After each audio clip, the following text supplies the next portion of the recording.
2020 বৰ্ষত DSSFWৰ অধীনত যিসকল কেণ্ডিডেট এএনএম নাৰ্ছিং কোৰ্চৰ ফৰ্ম ফিলআপ কৰিছিল সেইসকল কেণ্ডিডেটৰ বাবে এই ভিডিঅ'টো বহুত গুৰুত্বপূৰ্ণ।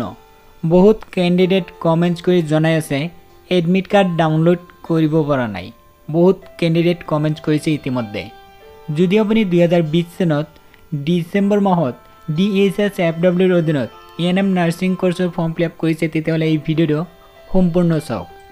ইয়াতে চাই লওক লাষ্ট ডেট আছিল 2020 চনৰ ডিসেম্বৰ মাহৰ 10 তাৰিখ আছিল লাষ্ট ডেট। বহুত কেণ্ডিডেট এএনএম নাৰ্ছিঙৰ ফৰ্ম ফিলআপ কৰিছে আৰু অলৰেডি আগৰ ভিডিঅ'ত জনাই দিয়া হৈছে যে এডমিট কাৰ্ড আহিছে এএনএমৰ, কিন্তু বহুত কেণ্ডিডেট ডাউনলোড কৰিব পৰা নাই।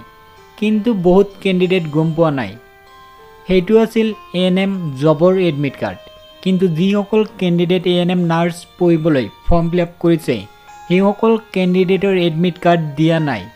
সেইটো হ'ল DSSFWৰ এএনএম জবৰ। যিসকলে এএনএম পাছ হৈ ফৰ্ম ফিলআপ কৰিছিল এএনএম জবৰ সেইসকল কেণ্ডিডেটৰ এডমিট কাৰ্ড আহিছে আৰু জানুৱাৰী মাহৰ 10 তাৰিখে পৰীক্ষা হ'ব।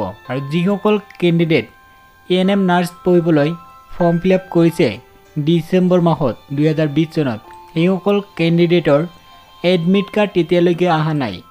পৰীক্ষাৰ ডেট এতিয়ালৈকে ফিক্স হোৱা নাই, একো নতুন আপডেট অহা নাই। বহুতেই কনফিউজ হৈছে যে এডমিট কাৰ্ড ডাউনলোড কৰিব পৰা নাই। কিন্তু এএনএম নাৰ্ছিং কোৰ্চৰ এইটো এডমিট কাৰ্ড নহয়, সেইটো হ'ল এএনএম নাৰ্ছিং জবৰ।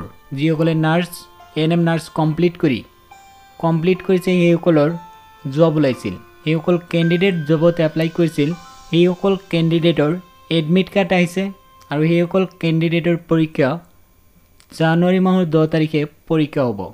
যদি নতুন আপডেট আহে বা এডমিট কাৰ্ডৰ নতুন খবৰবিলাক আহি যায় তেতিয়াহ'লে ভিডিঅ'ৰ জৰিয়তে অতি সোনকালে জনাই দিয়া হ'ব। যদি ভিডিঅ'টো ভাল লাগিছে লাইক কৰিব, শ্বেয়াৰ কৰিব।